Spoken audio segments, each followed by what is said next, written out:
Andréia, Shabbat Shalom. Então, eu vou tirar aqui os comentários. Como a gente sempre tem feito no final do estudo, eu dou oportunidade aí para comentários, para perguntas. Então, vou tirando o comentário aqui para não me distrair. Então, é exemplo do que eu tenho feito nos estudos, né? Eu vou seguir aqui o meu script, né? As anotações que eu fiz, porque eu acho que é um tema muito importante, então não posso deixar passar nada. Então, estejam pacientes comigo aí, que eu vou estar muitas vezes com a cabeça baixa aqui lendo. E hoje nós temos muito texto bíblico para ler. Se vocês tiverem a oportunidade de abrir a Bíblia, acompanhar, isso é muito bom, porque aí vocês vão ver o que o texto está falando, marquem os textos, façam anotações. Uma coisa que às vezes eu esqueço de falar, mas o que nós estamos fazendo aqui não é uma pregação, não é uma mensagem motivacional. Aqui nós estamos realmente procurando estudar a palavra de Deus, entender a palavra de Deus para aplicar a palavra de Deus no nosso dia a dia. Então é extremamente importante que a gente anote, entendeu? A gente tenha, sempre que a gente vai fazendo o estudo, que a gente tenha um papel, uma caneta do lado, que a gente anote os versículos que chamam a nossa atenção, que a gente consiga anotar a linha de raciocínio que está sendo apresentada, para que depois vocês possam julgar essa linha de raciocínio, né, analisar, ver se realmente está sendo coerente com aquilo que o texto nos diz ou não. Então, muitas vezes, se a gente só escutar, a gente escuta e a gente grava 5%, 10% do que foi dito, né? E isso aqui é algo que a gente tem que estar exercitando continuamente na nossa vida, né? Esse aprendizado a gente tem que fazer com que ele se torne parte do que nós somos, né? A gente pensa no dia a dia, aquilo que a gente pensa é natural a gente estar aplicando esses ensinamentos da palavra de Deus no nosso dia a dia, como se realmente fosse parte da gente. E isso só se torna uma realidade quando a gente medita nisso de dia e de noite. Por isso que a palavra de Deus fala lá em Josué, se não me engano, capítulo 1, versículo 10, né, para a gente meditar na lei de Deus de dia e de noite, para termos o cuidado de cumprir tudo aquilo que está escrito no livro dessa lei. Então, a gente só consegue viver na plenitude aquilo que Deus deseja para nós, se nós estivermos meditando naquilo que a palavra de Deus nos diz diariamente, né? Então eu recomendo a vocês que anotem e que depois do estudo, em uma outra oportunidade, voltem no estudo, vejam de novo, leiam os textos por vocês mesmos, porque aí vocês vão ter condição de compartilhar isso com outras pessoas de forma natural, né? Quando alguém te questionar a respeito da sua fé, e a palavra de Deus no Novo Testamento nos diz que nós devemos estar preparados para dar aos outros, né, a justificativa da razão da nossa fé. Então, quando nós formos confrontados, mas por que você crê assim, dessa maneira? Que seja algo natural que a gente possa dizer, olha, porque a palavra de Deus nos diz assim, assim, assim, assim. Então não tem outra maneira de eu entender, não tem outra maneira de uma outra conclusão que eu possa chegar que não seja essa, né? Só que a gente só vai fazer isso se a gente estiver exercitando isso diariamente. Dito isso, então a gente dá continuidade aqui hoje ao Evangelho do Reino, né? o estudo sobre o Evangelho do Reino, que faz parte da série A Cronologia dos Evangelhos, mas já há 2 semanas, hoje a 3ª semana, que nós estamos focados aqui naquilo que estava escrito lá em Mateus capítulo 4, versículo 12 a 17, e Marcos capítulo 1, versículo 14 e 15, que é o fato de que após a prisão de João, Yeshua então toma para si toda a responsabilidade de anunciar o evangelho do reino, e ele então começa a pregar o arrependimento e a proclamar que o reino de Deus estava próximo. Até então, ele pregava por um lado, João pregava por outro lado, mas a partir do momento em que o ministério de João é totalmente interrompido com a sua prisão e posteriormente com a sua morte, então, vamos dizer assim que a bola é passada para Jesus, né, e agora é com ele. E esse era originalmente o objetivo para o qual João foi levantado, né? Ele veio para preparar o caminho e então Yeshua agora dá continuidade àquilo que foi preparado para ele. Então aqui em Mateus e em Marcos, a gente vê então ele assumindo essa responsabilidade de anunciar o evangelho do reino. Então já a 3ª semana que nós estamos focados em buscar compreender o que seria a mensagem do Evangelho do Reino. E para isso, nós tivemos que voltar lá em Gênesis, tivemos que voltar em Êxodo, em Número, em Deuteronômio, né? E hoje nós vamos estar estudando algumas passagens dos profetas que estão relacionados a essa mensagem. Então hoje, na parte 3 deste estudo, nós vamos então concluir a análise do que foi a mensagem do Evangelho pregada no Antigo Testamento. E para isso eu quero recapitular com vocês algumas coisas que a gente já disse nas 2 semanas anteriores, e mais para frente nós vamos também recapitular algumas coisas relacionadas ao estudo chamado As Duas Casas, que também faz parte da série da cronologia do Evangelho. Então, como nós vimos em Gênesis, capítulo 12, o Evangelho foi primeiramente anunciado a Abraão, e até Números, desde Gênesis, capítulo 12, até Números, capítulo 13 e 14, quando a congregação de Israel ela desobedeceu o Evangelho que havia sido anunciado para eles, por não crerem na mensagem do Evangelho, essa mensagem, então, ela continha 2 aspectos específicos relacionados a ela e um objetivo central. Então, quando a gente pega do início da pregação do Evangelho, em Gênesis, capítulo 12, versículo 1 e 2, e a gente vem até Números 13 e 14, que é referenciado lá em Hebreus, capítulo 3 e 4, como sendo a mesma mensagem do Evangelho que estava sendo pregada no primeiro século. Então, quando a gente analisa esse período de tempo, o Evangelho, as boas novas que estavam sendo anunciadas ali, ela tinha esses 2 aspectos específicos bem definidos e um objetivo central. Toda essa mensagem, então, ela foi resumida no livro de Deuteronômio, quando Moisés, naquela segunda oportunidade que o povo de Israel teve de chegar à fronteira da terra prometida para cumprir a promessa de Deus de que eles herdariam aquela terra, né, como o local físico do estabelecimento do reino de Deus na terra. Então ali naquele momento Moisés começa a relembrar o povo de Israel, a congregação de Israel, dessa mensagem do Evangelho, de tudo aquilo que Deus havia feito desde Abraão, né, até o tempo em que eles passaram os 40 anos no deserto. Então ele faz um resumão ali do que foi a mensagem pregada para Abraão e para a congregação de Israel. Então, durante um período de praticamente 500 anos entre Abraão e aquele momento em que o livro de Deuteronômio estava sendo escrito, nós tínhamos uma mensagem só. E essa mensagem, ela possui esses 2 aspectos e esse objetivo.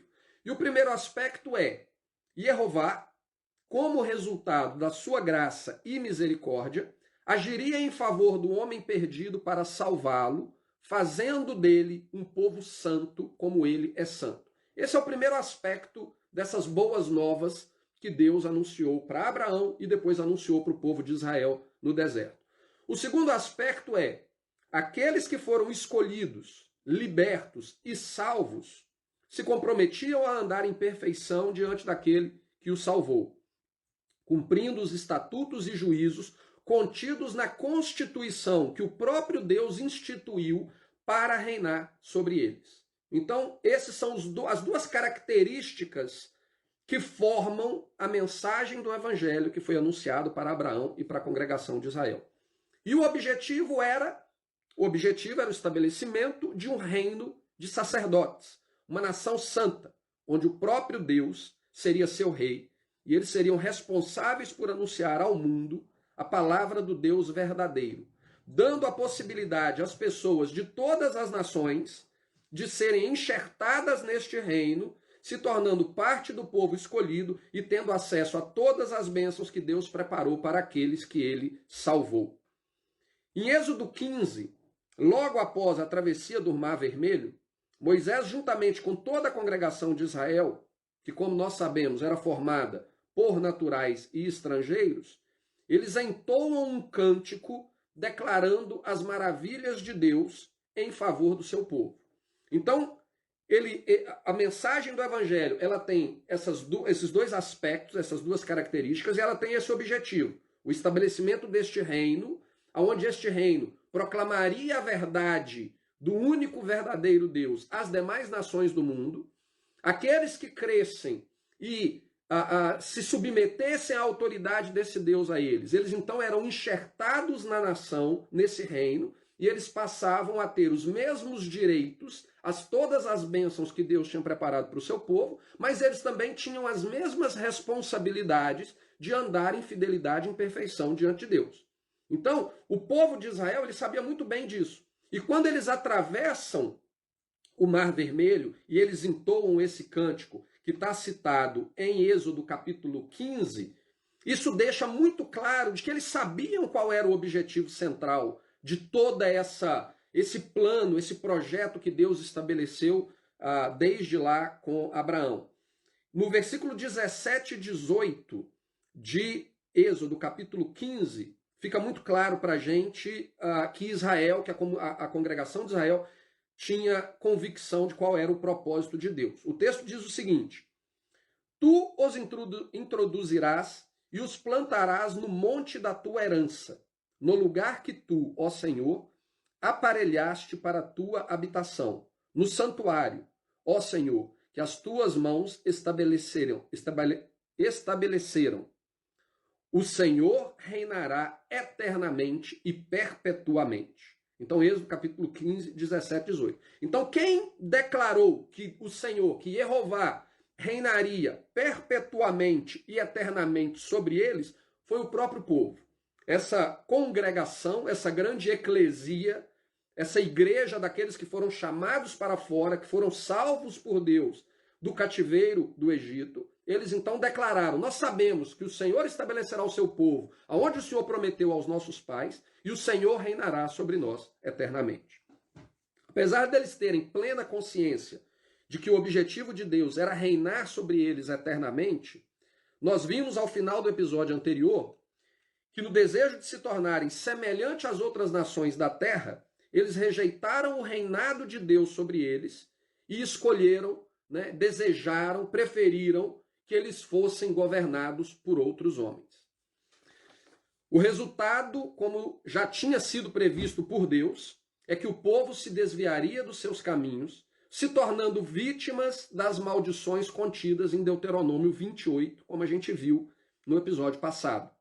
Entre as maldições estava a destruição da nação, que seria levada para o cativeiro juntamente com o rei que eles escolheram colocar sobre eles, e a dispersão do povo entre os quatro cantos da terra, conforme declarado lá em Deuteronômio capítulo 29. Então nós terminamos o episódio passado exatamente nesse ponto. Israel se desviaria dos caminhos de Deus, rejeitaria o reinado de Deus sobre o povo, colocando outros homens para governarem sobre eles. Isso os conduziria a se afastarem dos caminhos do Senhor, e o resultado é que eles seriam levados para o cativeiro juntamente com o seu rei, e dali do cativeiro eles seriam dispersos entre os quatro cantos da terra. Isso já havia sido profetizado por Deus no próprio Pentateuco, na própria lei. A gente viu isso. Então, para nós concluirmos essa análise da mensagem do Evangelho do Reino pregada no Antigo Testamento, nós precisamos tratar de alguns temas, nós precisamos analisar alguns temas que já foram tratados no estudo sobre as duas casas.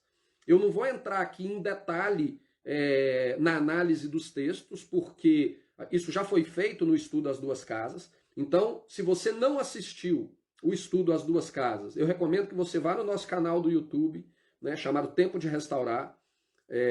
Quem está assistindo aqui pelo Facebook, posteriormente esse vídeo também vai estar já lá no nosso canal. Vai lá na playlist. Então, na playlist nossa, nós temos a série A Cronologia dos Evangelhos, e na série A Cronologia dos Evangelhos nós temos ali o texto As Duas Casas. Então ali você vai ver uma análise mais profunda dos textos que eu vou estar tratando aqui com vocês da agora para frente. E como eu já disse anteriormente, não só é necessário você ver esse estudo sobre as duas casas, como seria importante que, se você não está acompanhando a série, a cronologia dos evangelhos desde o início, que você possa voltar lá no início, desde a primeira introdução, e vir assistindo os vídeos nas sequências que eles têm sido disponibilizados, para que você possa compreender a linha de raciocínio que eu estou apresentando para vocês, e a partir daí vocês possam fazer uma análise por si mesmos e concluir se eu estou certo, se eu não estou certo, se vocês concordam, se vocês não concordam. Porque como eu deixo muito claro nos meus estudos, eu não quero que as pessoas acreditem em mim. Eu estou compartilhando com vocês aquilo que eu hoje, né, depois de ter vivido, passado 30 anos da minha vida, mais de 30 anos da minha vida, dentro de uma igreja cristã, e nos últimos 10 anos eu ter redescoberto a palavra de Deus por uma perspectiva hebraica, no qual eu vejo a palavra de Deus como uma só, eu não faço distinção entre o Velho Testamento e o Novo Testamento, é uma mensagem só do mesmo Deus, um Deus imutável, né, que ele começa uma história em Gênesis e ele acaba essa história em Apocalipse. E é uma sequência. E como eu já disse em outras oportunidades, aquela página branca que tem separando o Velho Testamento do Novo Testamento, ela só causa confusão. Eu até chego a dizer que ela é a única a página da Bíblia que foi escrita pelo diabo. É uma página em branco que, na verdade, os homens colocaram ali e que só traz confusão. Porque as pessoas chegam a pensar de que não, a mensagem do Antigo Testamento ela é diferente da mensagem do Novo Testamento. Existia uma história aqui de um Deus que agia de uma determinada maneira para um determinado povo, não deu certo, ele mudou o plano e agora ele criou um outro projeto com um outro povo e agora esse plano é o plano que dá certo e eu faço parte desse plano. Aquilo que aconteceu no passado não diz respeito a mim. Então essa página branca ela só causa confusão. Então nos últimos 10 anos eu passei a estudar e aprender a palavra de Deus com outras pessoas muito mais experientes e vividas do que eu, vendo a palavra de Deus como uma mensagem só, de um Deus perfeito, de um Deus misericordioso, de um Deus de graça, de um Deus de amor, que ele começa a manifestar o seu amor lá nas primeiras páginas, e ele manifesta o seu amor na última página do livro, que é a última página de Apocalipse. Então, de Gênesis a Apocalipse é uma história só. Então, se você está vendo esse vídeo pela primeira vez, volta nos vídeos anteriores, porque à medida que a gente está soltando esses vídeos, a gente está construindo uma linha de raciocínio para tentar mostrar isso para vocês. E aí, a partir do momento que você conseguir ver a linha de raciocínio que a gente está apresentando para vocês, que é uma linha de raciocínio que não segue a linha de raciocínio tradicional que nós herdamos da religião católica. Nós herdamos da religião estabelecida lá no terceiro, quarto século, por Constantino e pelo Império Romano, e a teologia que nós herdamos é uma teologia gentílica, baseada em princípios herdados da filosofia grega e da cultura romana. Então, quando vocês talvez ouçam alguma coisa que eu estou falando para vocês, vocês vão virar e falar assim, mas peraí, isso aqui não tem nada a ver com o que eu escutei dentro da igreja a vida inteira. Né? Algumas pessoas chegam ao ponto de me questionar e falar assim, você ainda acredita em Jesus? É lógico que eu acredito em Jesus. É lógico que eu acredito. A questão é, a maneira que eu vejo Jesus hoje na palavra de Deus, ela é diferente da maneira que me foi dita, porque eu não vejo Jesus como um personagem que surgiu do nada para construir uma nova história, porque a história antiga deu errado. Eu vejo um Jesus, um Cristo, um Messias que veio para cumprir aquilo que estava determinado na história anterior, no tempo anterior a ele. Então, para que vocês possam compreender esse meu raciocínio, é importante que vocês sigam os vídeos e a partir daí vocês terão a capacidade de julgar por vocês mesmos. Realmente, isso faz sentido ou não faz sentido? É realmente essa história que eu consigo ver na palavra de Deus ou aquilo que eu aprendi na igreja a vida inteira é que faz sentido? Né? E aí, a partir disso, a partir do momento que você tiver a sua própria convicção, e você vai conduzir a sua vida diante de Deus. Né? O seu relacionamento com Deus deve ser baseado na sua convicção e não na opinião ou na visão de ninguém. Né? Não é do seu pastor, não é do seu padre, não é a minha. Por quê? Porque cada um de nós vai dar conta de si mesmo diante do Pai. Um dia, não vai ter ninguém lá para poder falar, ah, mas espera aí, não, eu respondo por ele, porque eu é que ensinei. Não vai. Vai ser você diante de Deus, prestando conta daquilo que você fez. Então, para que vocês também, assim como eu não quero ser vítima de ninguém, né, de ter ouvido, de ter sido guiado por cegos que me conduziram ao abismo, eu não quero também que vocês sejam vítimas de algum erro que, porventura, eu possa está compartilhando. Né? Eu não sou perfeito, como todo ser humano, eu posso ter minhas conclusões que talvez amanhã eu possa mudá-las. Né? Então eu não quero que ninguém dependa do o Marcelo falou aquilo, então é verdade. Não. Eu quero que você entenda o texto por você mesmo. Eu compartilho com você essa visão e eu quero que você vá lá no texto, pesquise, investigue, medite, ora, peça discernimento espiritual a Deus e aí você toma a sua própria decisão. Para isso, você precisa assistir os vídeos. Então, continuando ao que a gente estava falando antes.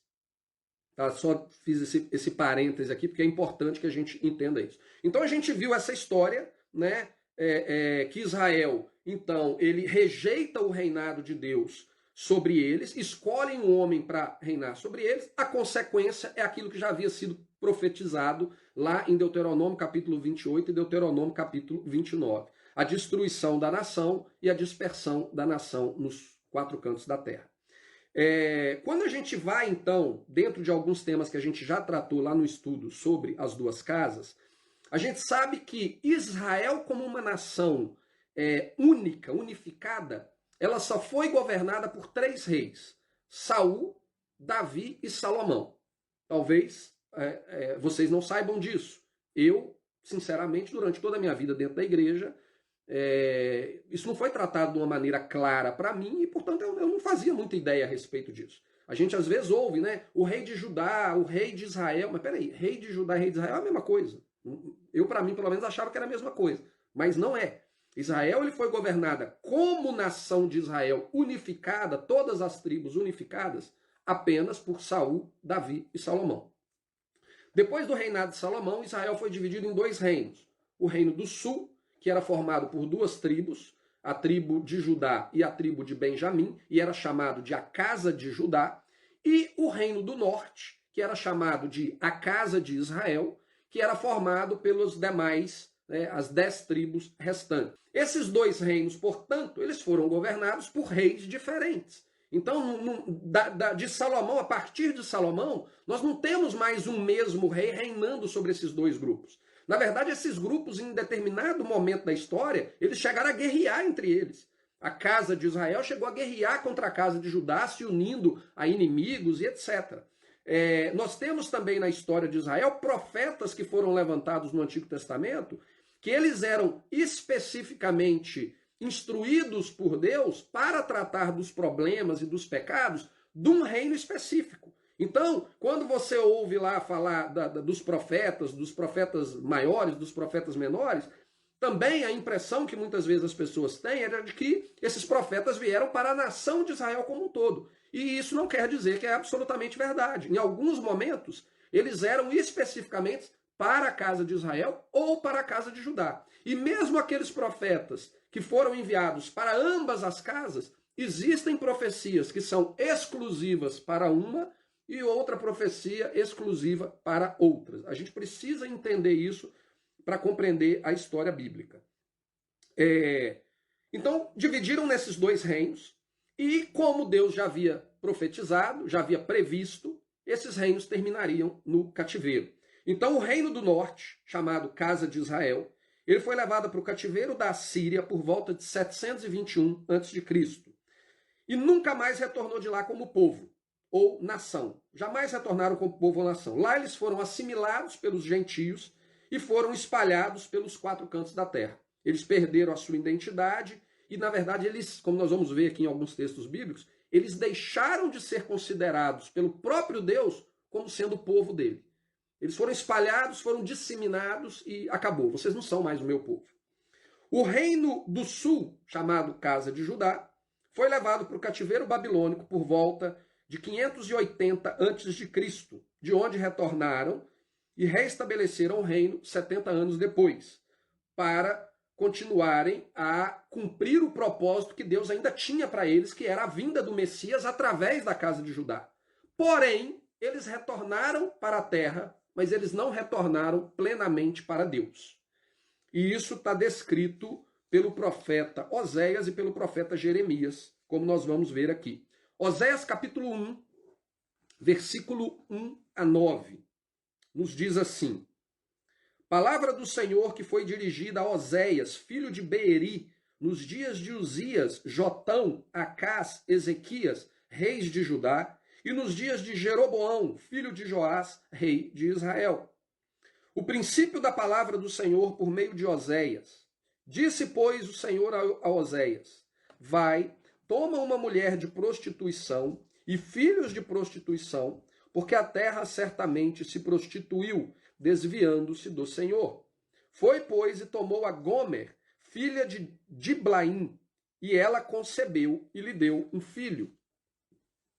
E disse o Senhor: põe-lhe o nome de Jizreel, porque daqui a pouco visitarei o sangue de Jizreel sobre a casa de Jeú, e farei cessar o reino da casa de Israel.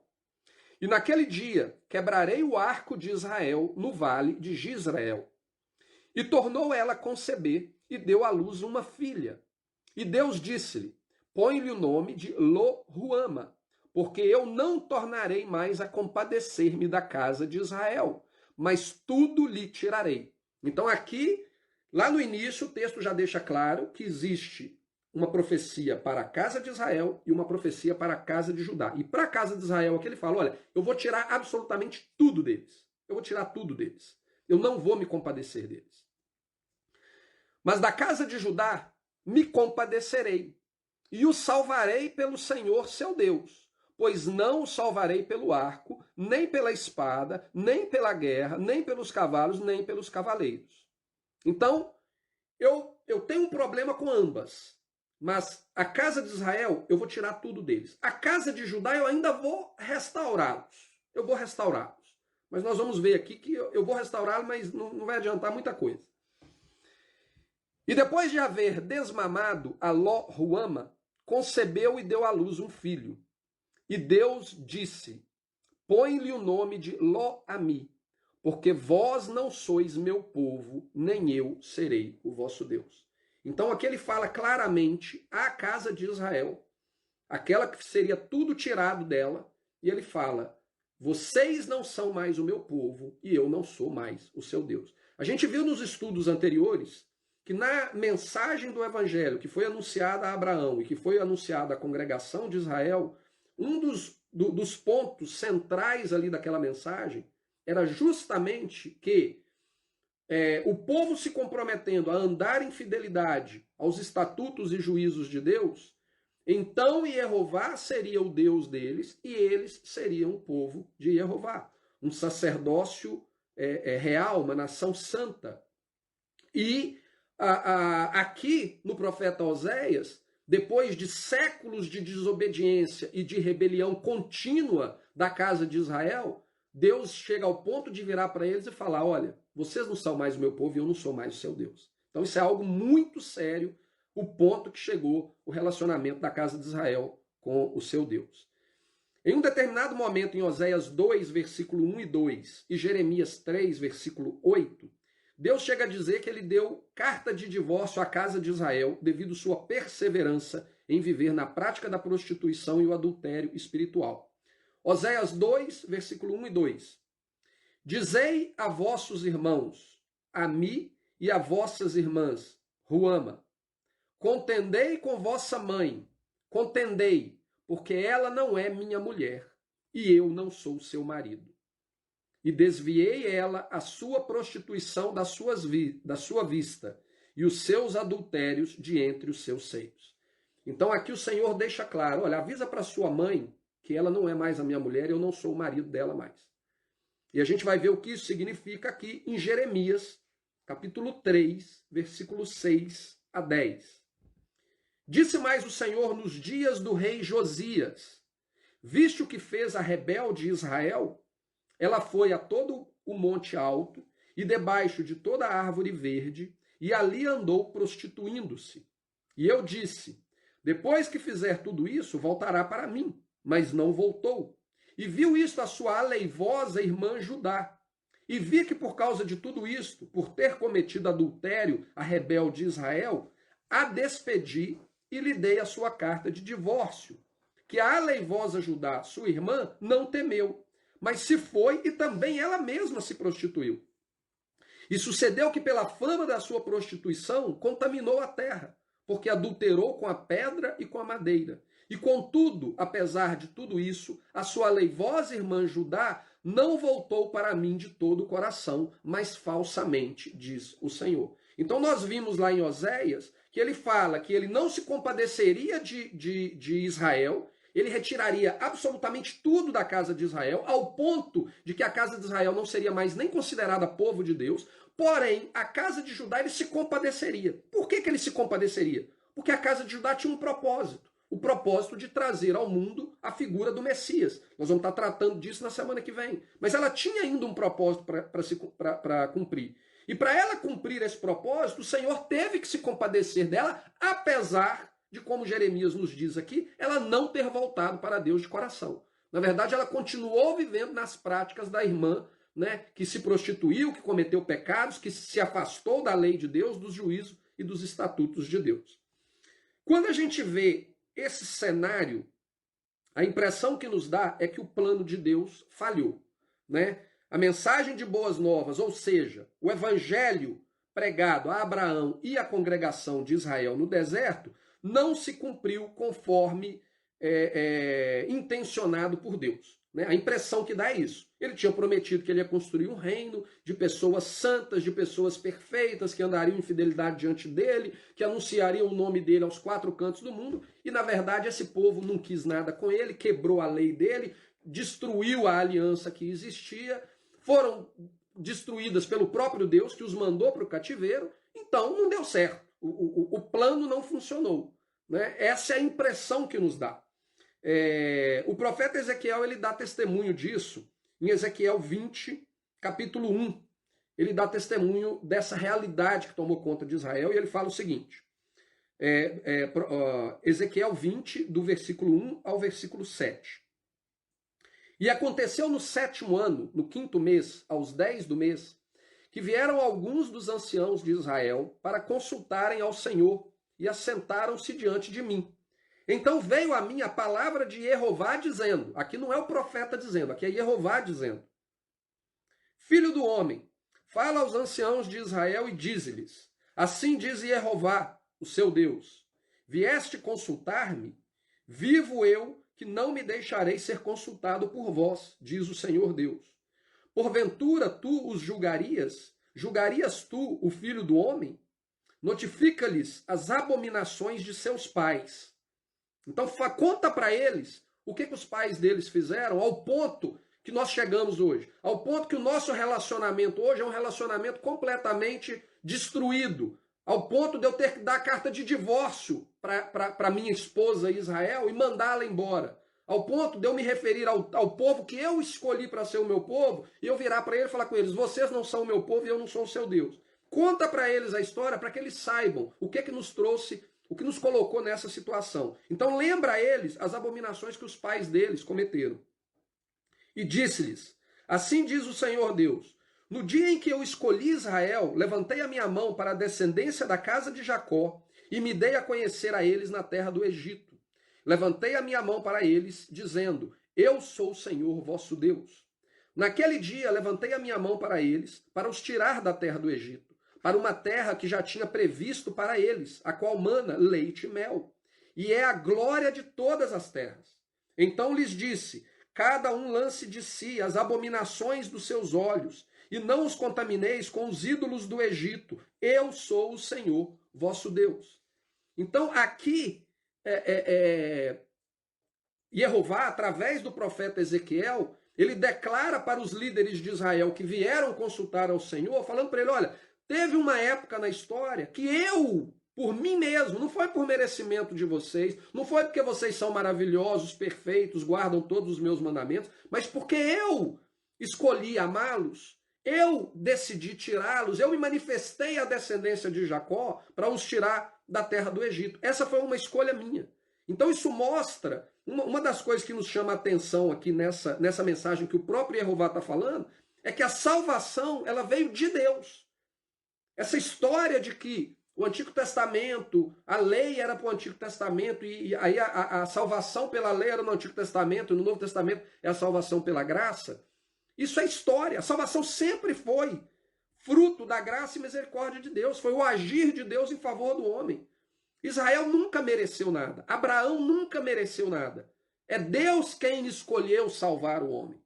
Então ele está dizendo aqui através do profeta Ezequiel exatamente isso. Eu escolhi salvá-los. Mas eu escolhi salvá-los para que vocês andem em retidão diante de mim. Para que vocês vivam uma vida reta diante do Deus que os salvou. Com o objetivo de que eu os leve para a terra que eu prometi aos seus pais e eu estabeleça vocês como uma grande nação, como o meu reino na terra. Então, Ezequiel os lembra do início da mensagem do Evangelho, que eu citei anteriormente. Né? O agir de Deus, a responsabilidade do homem e o objetivo, que é o estabelecimento do reino. E aí ele continua, versículo 8 a versículo 16. Mas rebelaram-se contra mim e não me quiseram ouvir. Ninguém lançava de si as abominações dos seus olhos, nem deixava os ídolos do Egito. Então eu disse que derramaria sobre eles o meu furor, para cumprir a minha ira contra eles no meio da terra do Egito. O que fiz, porém, foi por amor do meu nome, para que não fosse profanado diante dos olhos dos gentios, no meio dos quais estavam, a cujos olhos eu me dei a conhecer a eles, para os tirar da terra do Egito. E eu os tirei da terra do Egito, e os levei ao deserto. E dei-lhes os meus estatutos, e lhes mostrei os meus juízos, os quais, cumprindo-os, o homem viverá por eles. E também lhes dei os meus sábados, para que servissem de sinal entre mim e eles, para que soubessem que eu sou o Senhor que os santifica. A gente viu isso também, acredito que no episódio anterior, a gente tratou desse tema aqui. Então, o próprio Jeová está lembrando o povo aqui daquilo que a gente viu nos 2 últimos episódios. Né? Isso aqui é Ezequiel, são séculos depois do que aconteceu em Gênesis, do que aconteceu lá em Números e Deuteronômio. E o Senhor está lembrando eles, gente, o que aconteceu é isso. Essa aqui é a mensagem do evangelho que eu preguei para Abraão. Essa aqui é a mensagem do evangelho que eu preguei para a congregação de Israel. Eu fiz isso tudo para vocês. E ainda assim, o que vocês fizeram? Vocês viraram as costas para mim. Então eu dei os meus sábados para que servissem de sinal entre mim e eles, para que soubessem que eu sou o Senhor que os santifica. Mas a casa de Israel se rebelou contra mim no deserto, não andando nos meus estatutos e rejeitando os meus juízos, os quais, cumprindo-os, o homem viverá por eles. E profanaram grandemente os meus sábados, e eu disse que derramaria sobre eles o meu furor no deserto para os consumir. O que fiz, porém, foi por amor do meu nome, para que não fosse profanado diante dos olhos dos gentios, perante a vista dos quais os fiz sair.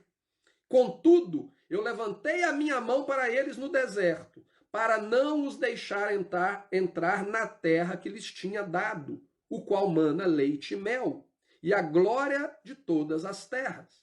Porque rejeitaram os meus juízos e não andaram nos meus estatutos, e profanaram os meus sábados, porque o seu coração andava após os seus ídolos.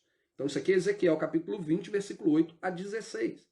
Agora, o que chama a nossa atenção aqui é que no início do capítulo, isso aqui não é o profeta Ezequiel falando, o início do capítulo deixa claro que é Jeová falando através da boca do profeta. Então, quando a gente analisa o que Jeová está dizendo aqui, no capítulo 20 de Ezequiel, e comparamos com o que nós vimos na semana passada, que aconteceu lá em Números capítulo 13 e capítulo 14, e que está referenciado em Hebreus capítulo 3 e capítulo 4.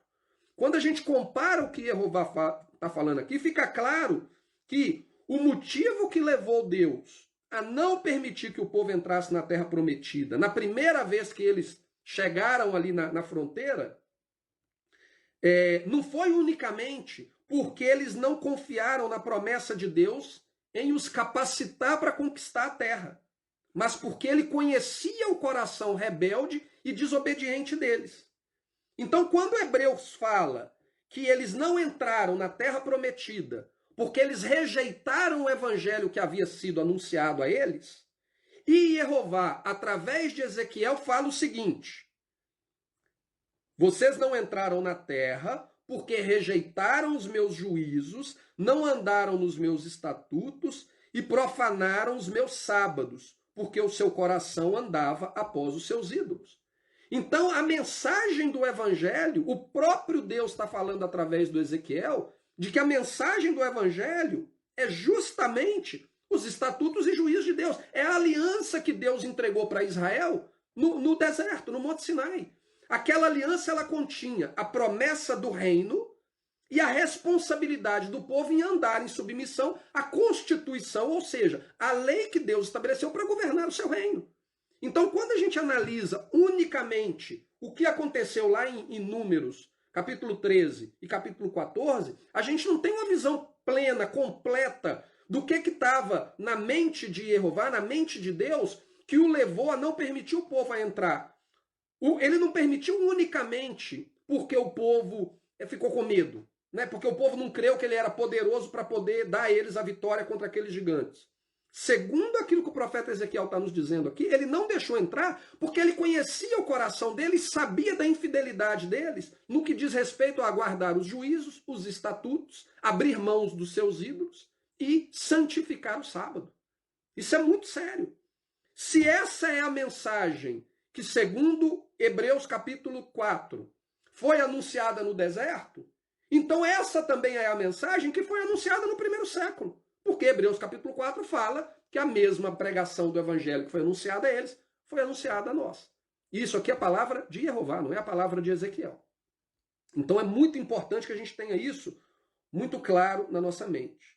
Então não resta dúvida de que a mensagem do evangelho pregado no Antigo Testamento é a promessa do reino e contém a Constituição que foi estabelecida por Deus, a sua lei, para governar esse reino. Então seria como se Deus estivesse dizendo: eu faço de vocês um reino, vocês se comprometem a estarem submissos às leis deste reino, eu serei o seu Deus, vocês serão o meu povo. Simples assim. Esse é o evangelho que foi pregado a Abraão e à congregação de Israel. Ezequiel 20, 17 a 24. O Senhor continua falando e diz: não obstante, o meu olho lhes perdoou, e não os destruí, nem os consumi no deserto. Mas disse eu aos seus filhos no deserto: não andeis nos estatutos dos vossos pais, nem guardei os seus juízos, nem vos contamineis com os seus ídolos. Eu sou Jeová vosso Deus. Andai nos meus estatutos, guardai os meus juízos e executai-os. E santificai os meus sábados, e servirão de sinal entre mim e vós, para que saibais que eu sou Jeová vosso Deus. Mas também os filhos se rebelaram contra mim, e não andaram nos meus estatutos. Então aqui agora Ezequiel já está falando o seguinte: lá na época de Números capítulo 13 e 14, quando eles rejeitaram entrar na terra, a culpa era dos pais. E quando os pais foram morrendo durante os 40 anos do deserto, eu alertei os filhos. Alertou aonde? Lá em Deuteronômio. Em Deuteronômio ele volta a alertar os filhos. Olha, não cometam o mesmo erro deles. Não sigam os caminhos deles, porque se vocês seguirem, vocês vão ser destruídos. A nação vai ser destruída, vocês serão levados para o cativeiro. Mas aí o que o Senhor fala aqui através de Ezequiel? É como se não tivesse adiantado nada. Seguiram nos mesmos caminhos dos pais deles. Mas também os filhos se rebelaram contra mim, não andaram nos meus estatutos, nem guardaram os meus juízos para os fazer, os quais, cumprindo-os, o homem viverá por eles. Eles profanaram os meus sábados. Por isso eu disse que derramaria sobre eles o meu furor, para cumprir contra eles a minha ira no deserto. Mas contive a minha mão, e o fiz por amor do meu nome, para que não fosse profanado perante os olhos dos gentios, à vista dos quais eu fiz sair. Também levantei a minha mão para eles no deserto, para os espalhar entre os gentios e os derramar pelas terras. Ou seja, por causa do pecado deles, eu prometi para eles que ia chegar o tempo em que eu os iria dispersar pelos 4 cantos do planeta. Porque não executaram os meus juízos, rejeitaram os meus estatutos, profanaram os meus sábados, e os seus olhos iam após os ídolos de seus pais. Ou seja, o mesmo pecado que os impediu de entrar na terra na primeira vez foi o pecado que os levou a ser expulso da terra depois de muitos séculos que eles já estavam ali como uma nação. E essa é o alerta que Hebreus capítulo 4 nos faz. Se o mesmo evangelho que foi pregado a eles está sendo pregado a nós, que nós tenhamos cuidado de não cair no mesmo erro e não possamos entrar no descanso eterno. A gente tem que ter isso em mente. Porque se a gente tem na nossa mente um outro evangelho, no qual a única coisa que você precisa fazer é acreditar em Jesus e está tudo resolvido, você não tem responsabilidade de andar em santidade, em perfeição diante de Deus, você corre um sério problema de se decepcionar no final da história.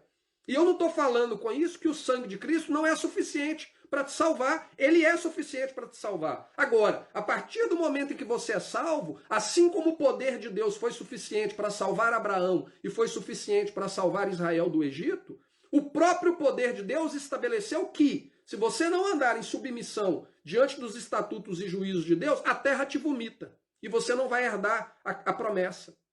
Então a gente tem que saber fazer a distinção entre o propósito do sacrifício da morte de Cristo por nós e a nossa responsabilidade de responder diante desse ato de graça e misericórdia de Deus de nos salvar.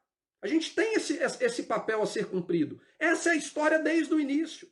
O Senhor, ele criou os céus e a terra pela sua graça. Ele colocou Adão e Eva lá naquele jardim pela sua graça, pelo seu amor, pela sua misericórdia. Mas ele colocou uma condicionante. Não come daquela árvore, porque se você comer daquela árvore, você morre e eu te coloco para fora.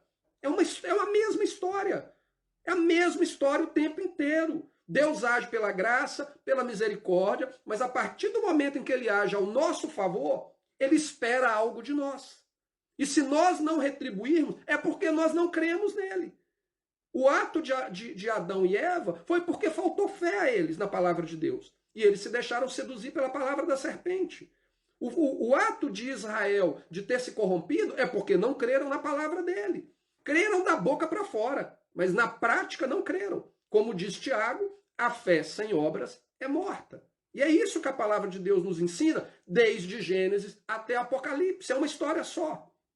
Então a gente tem que saber distinguir a papel da plenitude do significado do sacrifício de Cristo na cruz e da obra que ele fez para salvar toda a humanidade e termos consciência que nem toda a humanidade vai ser salva. Na verdade, a minoria da humanidade vai ser salva. Isso não quer dizer que o sacrifício de Cristo não tem poder para salvar todos. Ele tem poder para salvar todos, mas não serão todos que serão salvos. Por quê? Porque eles não vão crer. E como que eles demonstram que eles creem? Através da atitude deles. A gente vai ver isso na semana que vem, quando a gente entrar na mensagem do Evangelho do Reino no Novo Testamento, que vai ser a conclusão do nosso estudo. Mas aqui, a sombra daquilo que vai se manifestar na sua plenitude no Novo Testamento, ela já está sendo montada desde o Jardim do Éden até aqui. A história é a mesma. Deuteronômio 4, não.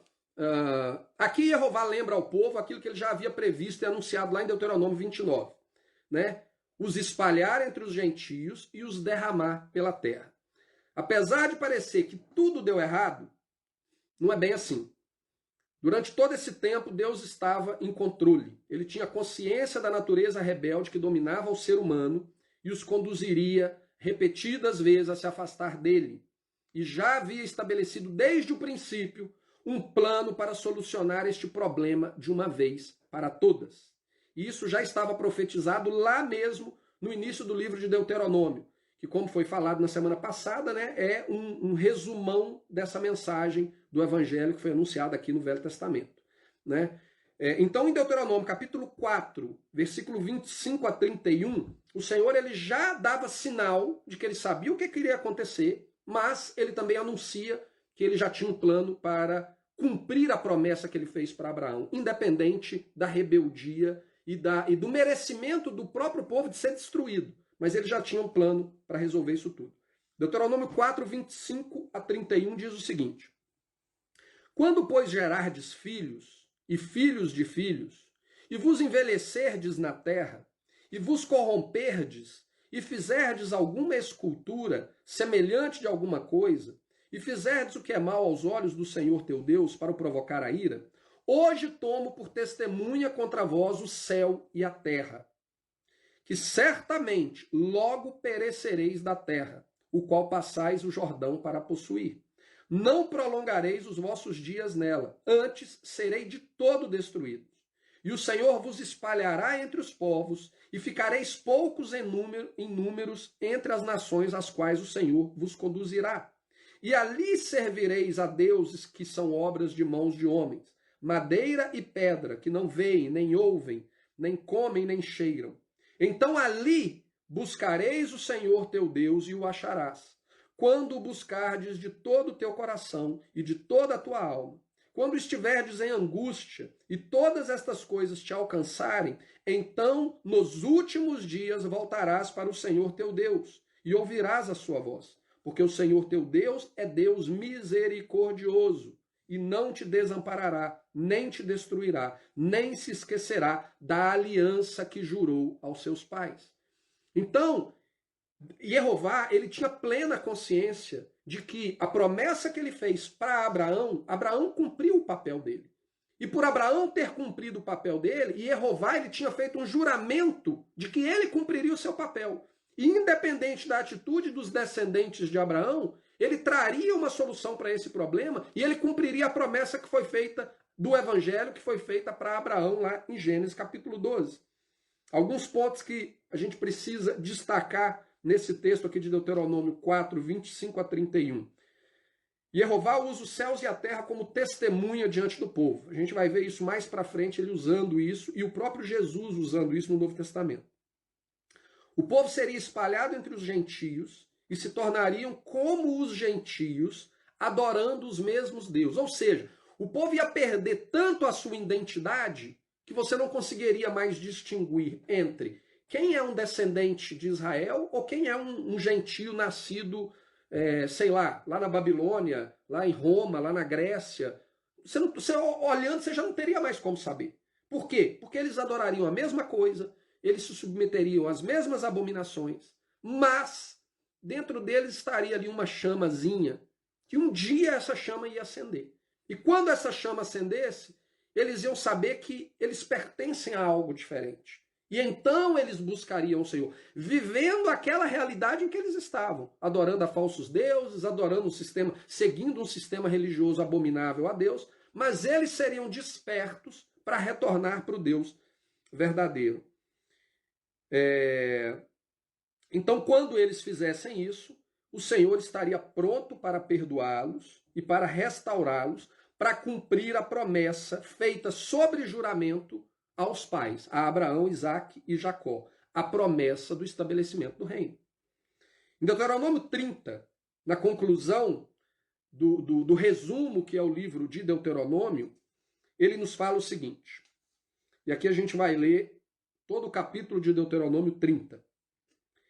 E será que, sobrevindo-te todas estas coisas, a bênção ou a maldição que tenho posto diante de ti, e te recordares delas entre todas as nações, para onde te lançar o Senhor teu Deus, e te converteres ao Senhor teu Deus, e deres ouvidos à sua voz, conforme tudo o que hoje te ordeno, hoje tu e teus filhos, com todo o teu coração e com toda a tua alma, então o Senhor teu Deus te fará voltar do teu cativeiro, e se compadecerá de ti, e tornará a ajuntar-te dentre todas as nações entre as quais te espalhou o Senhor teu Deus. Ainda que os seus desterrados estejam na extremidade do céu, desde ali te ajuntará o Senhor teu Deus e te tomará dali. Então, o que o Senhor está falando aqui é que quando você estiver vivendo essa realidade completamente distante de Deus, você não é mais povo de Deus, você se tornou um gentio, mas ali no meio deles, você reconhecer que existe algo errado e você retornar para eles com compromisso de andar e obedecer tudo aquilo que o Senhor ordenou para Israel, então o Senhor vai se compadecer deles e os vai trazer de volta e os estabelecer na terra conforme prometido sobre juramento a Abraão. E o Senhor teu Deus te trará à terra que teus pais possuíram, e as possuirás, e te fará bem, e te multiplicará mais do que a teus pais. E o Senhor teu Deus circuncidará o teu coração, e o coração de tua descendência, para amares o Senhor teu Deus de todo o teu coração e com toda a tua alma, para que vivas. E o Senhor teu Deus porá todas estas maldições sobre os teus inimigos e sobre os que te odiarem, que te perseguirem. Converter-te-ás, pois, e darás ouvidos à voz do Senhor. Cumprirás todos os seus mandamentos que hoje te ordeno. E o Senhor teu Deus te fará prosperar em toda a obra das tuas mãos.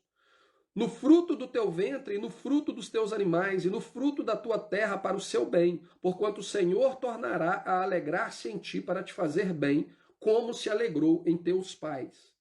Quando deres ouvidos à voz do Senhor teu Deus, guardando os seus mandamentos e os seus estatutos escritos neste livro da lei, quando te converteres ao Senhor teu Deus com todo o teu coração e com toda a tua alma, porque este mandamento que hoje te ordeno não te é encoberto, e tampouco está longe de ti.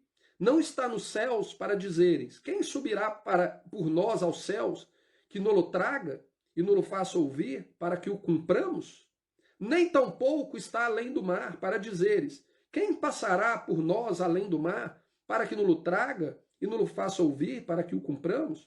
Porque esta palavra está muito perto de ti, na tua boca, no teu coração, para a cumprirdes. Vês aqui hoje, te tenho proposto a vida e o bem, a morte e o mal. Porque te ordeno hoje que ames o Senhor teu Deus, que andes nos seus caminhos e que guarde os seus mandamentos e os seus estatutos e os seus juízos, para que vivas e te multipliques, e o Senhor teu Deus te abençoe na terra a qual entras a possuir. Porém, se o teu coração se desviar e não quiseres dar ouvidos, e fores seduzidos para te inclinares a outros deuses e os servires, então eu vos declaro que hoje certamente perecereis. Não prolongareis os dias na terra a que vais, passando o Jordão, para que entrando nela a possuas. Os céus e a terra tomo hoje por testemunha contra vós, que te tenho proposto a vida e a morte, a bênção e a maldição. Escolhe, pois, a vida, para que vivas, tu e a tua descendência. Amando ao Senhor teu Deus, dando ouvidos à sua voz, achegando-te a ele, pois ele é a tua vida, e o prolongamento dos teus dias, para que fiques na terra que o Senhor jurou aos teus pais, a Abraão, a Isaque e a Jacó, que lhes havia de dar. Então aqui também nós temos alguns pontos importantes para a gente destacar. O primeiro dele é que o povo que estava disperso, ele se converteria ao Senhor. Ou seja, ele faria a techuvá. A gente falou da techuvá quando a gente tratou no estudo a respeito da mensagem do arrependimento, a mensagem de João. A palavra techuvá em hebraico, ela significa retorno. Retorno para quem? Retorno para Deus. E quando João começa a pregar e depois Yeshua continua a pregação de João, o que eles prendem? O que eles pregam? Arrependimento. O que eles estão pregando é o retorno para Deus. Vocês haviam se afastado de Deus e agora vocês precisam retornar para Deus. Retornar como? Em obediência aos estatutos, juízos e os mandamentos do Senhor. Porque é assim que você demonstra que você ama a Deus. Você não ama a Deus escrevendo uma cartinha de amor com um coraçãozinho, mandando emoticons no Facebook com a mensagem de que você ama a Deus. Você ama a Deus vivendo uma vida que glorifica o nome dele, que demonstra a sua submissão à autoridade dele sobre a sua vida, sobre a minha vida. O texto aqui é muito claro com relação a isso. A gente vai voltar nesse texto quando a gente estiver estudando o Evangelho do Reino no Novo Testamento, porque quando Yeshua é confrontado a respeito de qual seria o maior dos mandamentos, qual que é a palavra de Yeshua? Amarás ao Senhor teu Deus de todo o teu coração, com toda a tua força, com toda a tua alma. E o que o texto aqui nos diz em Deuteronômio 30 a respeito de amar ao Senhor de todo o coração, de toda a alma? A maneira como nós amamos é nos comprometendo a andar nos estatutos e juízos dele. É isso que é o mandamento. Inclusive na carta de João, João claramente diz isso. Aquele que diz que conhece a Deus e não guarda os seus mandamentos é mentiroso e a verdade não está nele. Então, a obediência aos estatutos, juízos e mandamentos de Deus, ela tem que ser algo natural daquele que verdadeiramente ama a Deus. Caso contrário, o amor dele não é um amor genuíno. É apenas da boca para fora. Talvez apenas um compromisso religioso, mas que não é algo autêntico que realmente transforma o ser e que produz a circuncisão do coração, que conforme o próprio texto diz, essa circuncisão, o objetivo da circuncisão do coração, que inclusive é um dos temas do próprio Novo Testamento, essa ideia da circuncisão do coração, apesar dela ser um pré-requisito estabelecido já no Velho Testamento, mas no Novo Testamento ela é reforçada, o propósito da circuncisão do coração é justamente nos levar à submissão e à autoridade de Deus sobre a nossa vida, que é através da sua lei. Então, quando a gente consegue compreender isso, a gente consegue compreender que a palavra que está sendo dita aqui, ela é completamente harmonizada com a mensagem que João, que Jesus e que os discípulos de Jesus anunciaram no Novo Testamento. O texto então nos diz aqui que Deus circuncidará o coração deles para que amem a Deus de todo o coração e vivam em obediência a Ele, que é a maneira em que eles provam o seu amor. Então Deus deixa claro que aquilo que Ele requer do povo também não é algo impossível de se fazer, né? Está ao alcance de qualquer um quando Ele diz o seguinte: porque este mandamento que hoje te ordeno não te é encoberto e tampouco está longe de ti. Não está nos céus para dizeres: quem subirá por nós aos céus, que nos traga e nos faça ouvir para que o cumpramos? Nem tampouco está além do mar para dizeres: quem passará por nós além do mar para que nos traga e nos faça ouvir para que o cumpramos? Porque esta palavra está muito perto de ti, na tua boca, no teu coração, para a cumprires. Veja que hoje te tenho proposto vida e o bem, a morte e o mal. A gente ouve, dentro da igreja cristã, né, a gente ouve muitas vezes dizermos que nós não temos responsabilidades de andar em obediência aos mandamentos de Deus, porque as leis e os mandamentos de Deus são impossíveis de serem cumpridas, né? O único que foi capaz de cumprir foi Jesus. E por isso Jesus morreu e pagou o preço, e quando nós estivermos na presença de Deus, o que Deus vai olhar é para Jesus, Ele não vai olhar para nós, porque nós somos incapazes. Isso é uma mentira. Porque ou aquele que fala algo desse tipo é mentiroso, ou Deus é mentiroso. Porque aqui em Deuteronômio, através da boca de Moisés, o Senhor está declarando que aquilo que Deus estabeleceu para o povo viver segundo Ele, não está nos céus, não está no fundo do mar, não está distante para você. É impossível chegar até lá. Eu não consigo. O que ele está falando, olha, está aí, ó, na sua boca, no seu coração, para que você pratique. É muito simples. E, novamente, quando a gente vai no Novo Testamento, o que João fala? Os mandamentos de Deus não são pesados. Mas, infelizmente, a gente cresceu debaixo de uma cultura de que, não, porque é impossível o homem guardar os mandamentos de Deus. A gente já viu também no estudo anterior que a palavra de Deus fala que Zacarias e a mulher dele, né, Isabel, a mãe de João, eles eram justos e perfeitos diante de Deus em todos os mandamentos. Mas peraí, se é impossível ao homem guardar os mandamentos, por que lá nas páginas do Novo Testamento está dizendo que Zacarias e a mulher deles eram perfeitos e justos e andarem em cumprimento em todos os mandamentos do Senhor? Por quê? Alguém está mentindo. E eu te falo uma coisa, que o homem seja mentiroso, mas que Deus seja verdadeiro. E a palavra de Deus ela é verdadeira, tanto aqui em Deuteronômio, quanto lá na carta de João, quanto nos evangelhos que dão testemunho de que é sim possível o homem andar em fidelidade ao Senhor em todos os seus mandamentos. Mas nós somos salvos através disso? Não. Porque querendo ou não, nós temos a natureza pecaminosa. E nós precisávamos do sacrifício de Cristo para abrir a porta. Mas a partir do momento que essa porta está aberta e nós entramos por ela para fazer parte deste reino, nós temos a responsabilidade. E a nossa responsabilidade é o quê? Andar em obediência a esses mandamentos, que não são pesados, que não são difíceis, que não são impossíveis. Muito pelo contrário, eles estão ao alcance de qualquer um que tenha desejo de praticá-los. Onde que eu estava? Tá.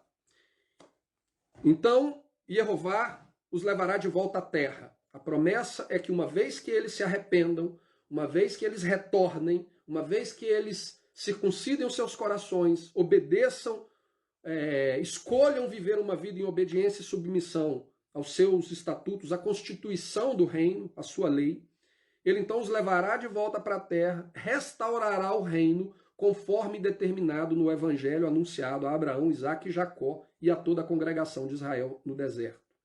Ainda lá em Ezequiel capítulo 20, que lemos agora atrás, Jeová denuncia os pecados de Israel ao povo e os relembra da mensagem do evangelho pregado no deserto e como Israel se desviou dessa mensagem em desobediência por não ter crido nela. Jeová diz: vivo eu, diz o Senhor, que com mão forte e com braço estendido e com indignação derramada hei de reinar sobre vós. Então, apesar do povo ter se rebelado, apesar do povo ter rejeitado a lei, né? Lá no capítulo 20 de Ezequiel, quando o Senhor denuncia todos esses pecados e toda essa rejeição, apesar disso tudo, ele fala o seguinte: independente disso, eu vou reinar sobre vocês.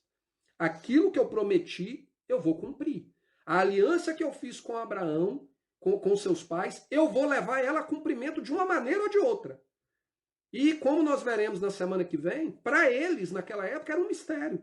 Eles não entendiam como isso seria possível, porque uma vez que alguém transgride uma aliança de sangue, e se vocês se lembram bem, no episódio anterior, quando o Senhor faz a aliança com o povo, eles se comprometem em obedecer tudo aquilo que o Senhor transmite a eles através de Moisés, eles são ungidos com sangue, eles são aspergidos sangue sobre eles e sobre o livro da lei, etc. Por quê? Porque era uma aliança de sangue. E o que a aliança de sangue determina? Que qualquer um que quebrar aquela aliança, ele tem que pagar com sangue, ele tem que morrer. Então, quando Israel viveu essa realidade de ter quebrado a aliança de Deus, para eles era, apesar deles estarem ainda tentando de alguma maneira buscar a proteção de Deus em favor deles, eles sabiam que era uma situação, era um beco sem saída, era uma situação sem resolução, porque a única resolução para eles era a morte, era cumprir a maldição contida na aliança, que era a destruição total deles. Porém, o Senhor deixou claro: eu vou reinar sobre vocês. Só que como que isso é possível? Como que isso seria possível? Isso é um mistério que só nos foi revelado na página do Novo Testamento. A gente vai ver isso na semana que vem. Mas aqui o Senhor deixa isso muito claro. Nem todas as abominações que o povo cometeu contra Jeová seria capaz de impedir Jeová de cumprir a promessa feita a Abraão quando ele anunciou a ele o Evangelho. Voltando a alguns textos que nós já lemos, onde Jeová declara a destruição de Israel ao ponto de que eles não seriam nem mesmo considerados mais povo de Deus, nós vemos que ali mesmo, no conteúdo daquela profecia, o Senhor já apresentava para ele que ele tinha uma solução, que um dia teria uma solução para esse problema. E a gente começa lá em Jeremias, capítulo 3, versículo 12 e 18. Jeremias, capítulo 3, a gente leu anteriormente, é onde o Senhor fala que eu dei carta de divórcio para Israel. Eu mandei ela embora. E ela se tornou dos seus amantes e dos seus ídolos, aqueles com quem ela adulterou. E em Jeremias 3, versículo 12 e 18, ele fala o seguinte: vai, pois, né, logo depois dele ter falado que ele ia dispersar eles, de que ele não tinha mais relacionamento nenhum com Israel, ele fala o seguinte, versículo 12 a 18 de Jeremias 3. Vai, pois, e apregou a estas palavras para o lado norte, e dize: volta, ó rebelde Israel, diz o Senhor, e não farei cair a minha ira sobre ti, porque misericordioso sou, diz o Senhor, e não conservarei para sempre a minha ira. Somente reconhece a tua iniquidade, que transgredistes contra o Senhor teu Deus, e estendeste os teus caminhos aos estranhos, debaixo de toda árvore verde, e não destes ouvidos à minha voz, diz o Senhor. Convertei-vos, ó filhos rebeldes, diz o Senhor, pois eu vos desposei, ou seja, eu me casei com vocês, e vos tomarei a um de uma cidade, e depois de uma família, e vos levarei a Sião, e dar-vos-ei pastores segundo o meu coração, os quais vos apacentarão com ciência e com inteligência. E sucederá que, quando vos multiplicardes e frutificardes na terra, naqueles dias, diz o Senhor, nunca mais se dirá a arca da aliança do Senhor, nem lhes virá ao coração, nem dela se lembrarão, nem a visitarão, nem se fará outra. Nem se fará outra. Naquele tempo, chamarão a Jerusalém o trono do Senhor, e todas as nações se ajuntarão a ela em nome do Senhor em Jerusalém, e nunca mais andarão segundo o propósito do seu coração maligno. Naqueles dias andará a casa de Judá e a casa de Israel, e virão juntas da terra do norte para a terra que dei em herança aos vossos pais. A gente vai ver que esse texto aqui está em conexão com aquilo que é dito lá no livro de Apocalipse. Lá no final do livro de Apocalipse, essa palavra de Ezequiel vai se cumprir. Aonde as pessoas não pensarão mais, porque aqui ele fala, eles não vão nem lembrar mais da Arca da Aliança. Por que a Arca da Aliança? Porque a Arca da Aliança era o local onde a glória de Deus se manifestava, no tabernáculo e posteriormente no templo. Então, entre os querubins, a glória de Jeová se manifestava ali para aparecer para Moisés, para se comunicar com Moisés. Quando o sumo sacerdote entrava no dia de Yom Kippur para poder fazer a oferta pelo pecado do povo, a glória do Senhor se manifestava ali. Então, o ponto de referência para as pessoas estarem na presença de Deus era a Arca da Aliança. Só que aqui o Ezequiel está falando o seguinte, olha, vai chegar o dia de que Deus ele vai habitar no meio do povo. A glória dele vai habitar no meio do povo, que o povo não vai preocupar mais com a arca. Porque ele não vai estar lá mais na arca, ele vai estar aqui, presente. Aonde? Em Jerusalém. Em Jerusalém. E todas as nações da terra virão a Jerusalém para poder estarem na presença do Senhor. Esse cumprimento dessa palavra está lá no livro de Apocalipse. Ah, Marcelo, mas peraí, o livro de Apocalipse é para a igreja. É para a igreja. E a igreja é Israel. E Israel é a igreja. Israel é a eclesia que foi retirada do Egito com o propósito de ser estabelecido um povo santo, um sacerdócio real, para anunciar ao mundo as maravilhas do Deus verdadeiro e, através dela, trazer salvação para toda a humanidade. Israel é a igreja é Israel. Se nós separamos essas duas coisas, tentando criar duas instituições, nós vamos cair num problema tremendo, um problema terrível. O próprio texto aqui diz que ele vai se casar com eles. Mas peraí, ele vai se casar com Israel ou ele vai se casar com a igreja? Não tem como ele se casar com as duas. Ele vai se casar com uma ou com outra. Nós vamos ver que ele vai se casar com a mesma de quem ele deu a carta de divórcio. Os textos bíblicos são muito claros com relação a isso. Oséias, capítulo 2, 13 a 23. Oséias falou, né? Estava falando lá, o profeta Oséias se casou com uma prostituta, teve filhos, e aqueles filhos ele disse, Israel, vocês não vão nem ser meu povo mais.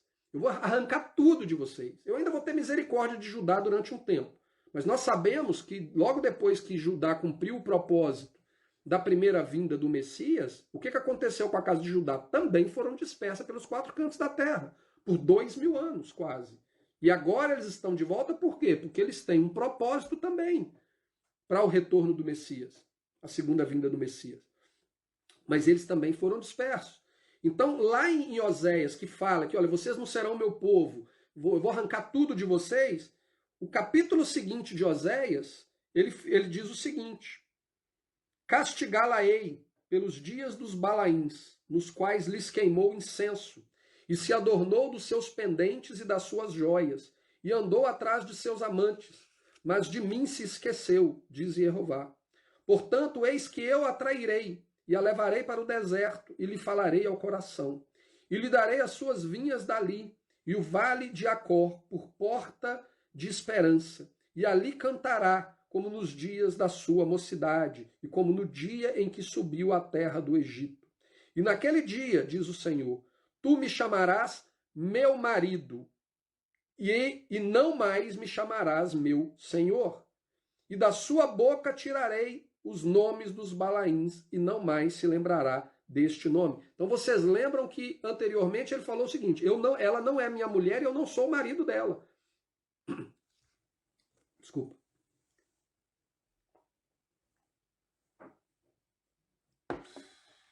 Então ele falou, olha, ela não é minha mulher, eu não sou o marido dela. Aqui Oséias já está falando o seguinte, mas vai chegar o dia em que eu vou tratar do pecado dela, eu vou trazer ela para o deserto para trabalhar o pecado dela, e ela vai reconhecer o seu pecado, e então ela me chamará de marido, e não mais de senhor. Por quê? Porque ele vai restaurar o casamento com aquela a quem ele deu a carta de divórcio. Ele não vai se casar com uma outra. Ele vai reestabelecer o casamento com aquela que ele mandou embora. Por quê? Porque ele fez uma promessa a Abraão quando primeiramente ele anunciou o evangelho para Abraão. O evangelho ele continua durante toda a história do Novo Testamento. É o mesmo evangelho, não é um outro evangelho. O evangelho de Abraão, o evangelho de Israel é o mesmo evangelho de Jesus, é o mesmo evangelho lá da carta aos Hebreus. Então, o que esse evangelho contém? A promessa do estabelecimento do reino através dos descendentes de Abraão. E esses descendentes são aqueles que são a noiva do próprio Deus. É com ele que ele vai se casar novamente. E ele cumpre esse propósito através do Filho. E da sua boca tirarei os nomes dos Balaíns, e não mais se lembrará desses nomes. E naquele dia farei por eles aliança com as feras do campo, e com as aves do céu, e com os répteis da terra. E da terra quebrarei o arco, e a espada, e a guerra, e os farei deitar em segurança. E desposar-te-ei comigo para sempre. Eu vou me casar, eu vou te desposar-te-ei aqui no sentido bíblico, né? É que realmente eles entram em relação íntima o marido e a mulher. Então eu vou te desposar para sempre. Para sempre. Não tem mais volta. Vai ser para sempre. Quando que isso vai se cumprir? Isso se cumpre através da eclesia no Novo Testamento. Não que a eclesia seja uma outra mulher, mas a eclesia, a igreja do Novo Testamento, ela é o cumprimento desta promessa. E se ela é o cumprimento dessa promessa, tudo isso que está contido nessa história que a gente está analisando até então se aplica à igreja. Inclusive que nos últimos dias eles vão reconhecer que eles estavam enganados, que eles estavam vivendo entre os gentios como gentios, adorando aos mesmos deuses, praticando as mesmas abominações, mas eles vão retornar para Deus, vão circuncidar os seus corações, e como que eles vão andar? Em obediência aos mandamentos, estatutos e juízos de Deus. Esse é o papel, a responsabilidade da igreja. A igreja do Novo Testamento, ela é o cumprimento dessa promessa aqui. Eu vou te desposar para sempre comigo, para sempre. Desposar-te-ei comigo em justiça, e em juízo, e em benignidade, e em misericórdia. E desposar-te-ei comigo em fidelidade, e conhecerás ao Senhor.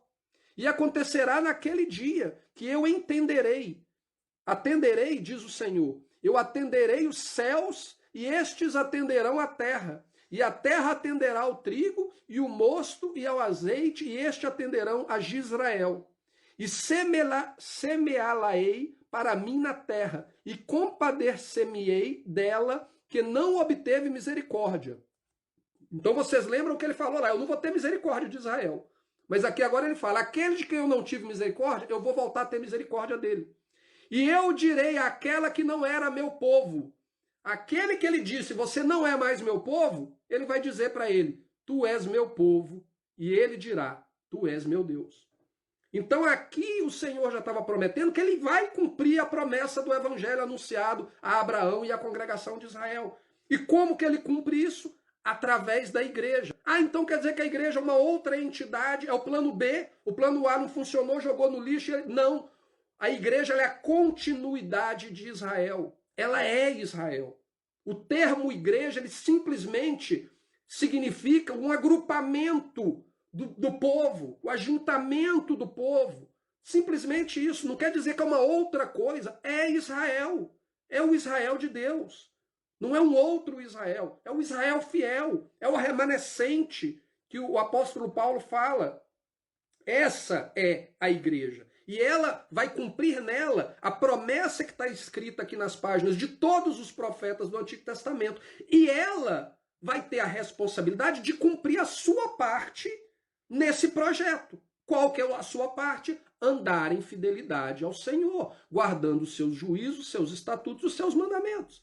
Se você não está fazendo isso, aquele alerta lá de Hebreus capítulo 4 serve para você. Olha, lembra o que aconteceu quando o evangelho foi pregado lá no passado para Israel? Pois é, o mesmo evangelho foi pregado para nós. E se a gente cometer o mesmo erro deles, em continuar andando segundo a intenção do nosso coração e ignorando os estatutos e juízos de Deus, nós também não vamos herdar a promessa do descanso eterno, assim como eles não herdaram a terra prometida. ainda vai chegar o dia em que tudo será restaurado. O Senhor vai estabelecer isso porque ele vai cumprir isso porque ele prometeu. Lá em Ezequiel 20, que a gente viu denunciando tantas coisas ruins, Ezequiel 20, do versículo 27 a 44, diz o seguinte: E vos tirarei dentre os povos, e vos congregarei das terras nas quais andais espalhados, com mão forte e com braço estendido e com indignação derramada. E vos levarei ao deserto dos povos, e ali face a face entrarei em juízo convosco. Mesma coisa que Oséias falou lá antes. Como entrei em juízo com vossos pais no deserto, na terra do Egito, assim entrarei em juízo convosco, diz o Senhor Deus. Também vos farei passar debaixo da vara, e vos farei entrar no vínculo da aliança. E separarei entre vós os rebeldes e os que transgredirem contra mim. Da terra da sua peregrinação os tirarei, mas a terra de Israel não voltarão, e saberão que eu sou o Senhor. Quanto a vós, ó casa de Israel, assim diz o Senhor Deus: Ide, sirva cada um os seus ídolos, pois que a mim não me quereis ouvir, mas não profaneis mais o meu santo nome com as vossas dádivas e com os vossos ídolos, porque no meu santo monte, no monte alto de Israel, diz o Senhor Deus, ali me servirá toda a casa de Israel, toda ela naquela terra, ali me deleitarei neles. E ali requererei as vossas ofertas alçadas e as primícias das vossas oblações, com todas as vossas coisas santas. Com cheiro suave me deleitarei em vós, quando eu vos tirar dentre os povos e vos congregar das terras em que andeis espalhados. E sereis santificados em vós perante os olhos dos gentios. E sabereis que eu sou Jeová, quando eu vos introduzir na terra de Israel, terra pela qual levantei a minha mão, para dá-la aos vossos pais. Novamente, o juramento que ele fez, ele vai cumprir. E ali vos lembrareis dos vossos caminhos e de todos os vossos atos com que vos contaminastes, e tereis nojo de vós mesmos, por causa de todas as vossas maldades que tendes cometido. E sabereis que eu sou Jeová, quando eu proceder para convosco por amor do meu nome, não conforme os vossos maus caminhos, nem conforme os vossos atos corruptos, ó casa de Israel, disse o Senhor Deus.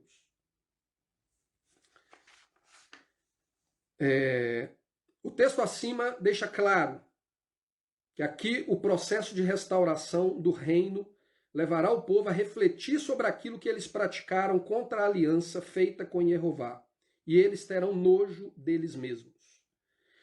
A gente lembra que quando a gente começou a ler Ezequiel 20, o texto fala o seguinte: o Senhor vira para Ezequiel e fala, mostra para eles o pecado dos pais deles. Então ele anuncia para o povo os pecados dos pais. E aqui no final do capítulo 20, ele vira para eles e fala com eles, então o povo vai ter consciência dos pecados, não só dos pecados deles, mas dos pecados das gerações passadas. E eles vão ter nojo daquilo que eles praticaram. E o que eles praticaram? O que Deus denuncia no próprio capítulo 20? Por que eles não entraram na terra prometida? Porque eles não guardaram os estatutos, os juízos, os mandamentos de Deus. Eles se rebelaram contra Deus. Eles desobedeceram a Deus. Eles não santificaram os sábados do Senhor, que era um sinal de que Deus era o Deus que os santificava. Então eles vão olhar para isso tudo e eles vão virar e falar, olha, eu tenho nojo disso, eu não vou viver igual a eles. Então, quando o Senhor reestabelecê-los na terra para restaurar o reino, eles não vão viver daquela maneira. Eles vão viver em fidelidade ao Pai, em fidelidade àqueles que está dando a eles essa nova oportunidade. Jeová declara que ao cumprir a promessa do Evangelho com o povo de Israel, ele então será santificado aos olhos das nações. Essa mesma profecia é anunciada por Ezequiel no capítulo 36. Capítulo 36 de Ezequiel é o capítulo mais repetido aqui dessa série. Eu, inclusive, já falei isso anteriormente. A base de tudo, eu acredito, é o Ezequiel capítulo 36. Porque ali em Ezequiel capítulo 36 está anunciado o novo nascimento, né? E então, a gente, inclusive, já analisou isso no vídeo chamado O Novo Nascimento. Esse era o nome do vídeo, inclusive. Né, na série, Se você não assistiu, volte lá e assista. A gente faz uma análise profunda a respeito do que Jesus fala para Nicodemos a respeito do novo nascimento, e a gente mostra que a mensagem do novo nascimento está ali em Ezequiel capítulo 36. E em Ezequiel capítulo 36, ele volta a dizer isso que Jeová disse aqui no capítulo 20, de que o povo vai ter nojo dos pecados que eles cometeram. Né? Que quando o Senhor lavar o povo com a água e colocar neles o Espírito, e eu deixo para vocês aqui a referência, Ezequiel capítulo 36, de 22 a 32, o texto nos diz então que o Senhor vai lavá-los com a água, colocar neles o novo Espírito, que é o Espírito do próprio Deus, para quê? Para os conduzir a guardar os estatutos e juízos de Deus, para andar em obediência aos mandamentos de Deus. E então eles vão lembrar dos pecados dos pais e eles vão ter nojo do pecado dos pais. Esse é o propósito do novo nascimento. Se o novo nascimento não nos conduz a viver uma vida diferente daquilo que Israel viveu no passado, então existe alguma coisa errada com o nosso entendimento do que é o novo nascimento. Ou o nosso entendimento de quem que nós somos uma vez que nascemos de novo. Quando nós nascemos de novo, nós nos tornamos Israel. E o grande problema está nisso. Nós vivemos um problema sério de identidade. A Igreja Romana, ela criou uma teologia baseada, uma interpretação bíblica baseada na teologia da substituição, na doutrina da substituição, no qual a Igreja substituiria Israel no plano de Deus. E isso fez com que nós tivéssemos um problema, uma crise de identidade, porque nós não sabemos quem nós somos. Porque se nós tivéssemos plena consciência de que nós, como Igreja de Jesus, somos o cumprimento da promessa de Deus a Israel, nós então olharíamos para nós de maneira diferente e nós entenderíamos que nós temos um papel diferente a nos comportar, uma maneira diferente a nos comportar diante do nosso Deus. Porque nós fazemos parte de uma aliança que ela tem promessas, mas que ela também tem obrigações, responsabilidades. E a nossa responsabilidade é de andar em obediência aos estatutos e juízos de Deus. Então, a primeira coisa que a gente tem que resolver na nossa vida é resolver o problema da nossa crise de identidade. É saber quem nós somos em Cristo. Em Cristo nós somos parte de Israel. Nós somos enxertados em Israel. E a gente vai abordar isso com um pouco mais de profundidade na semana que vem. Mas, a partir do momento que a gente compreende isso, nós então sabemos de que aquilo que está sendo dito aqui em Isaías capítulo 36, ele se aplica a nós. Nós temos que olhar para trás e quando a gente vê que Israel ele foi destruído porque ele não santificava os sábados, que Israel ele foi destruído porque ele não fazia distinção entre o santo e o profano, entre o puro e o imundo, que Israel foi destruído porque ele abandonou as leis de Deus e não guardava os seus estatutos e juízos.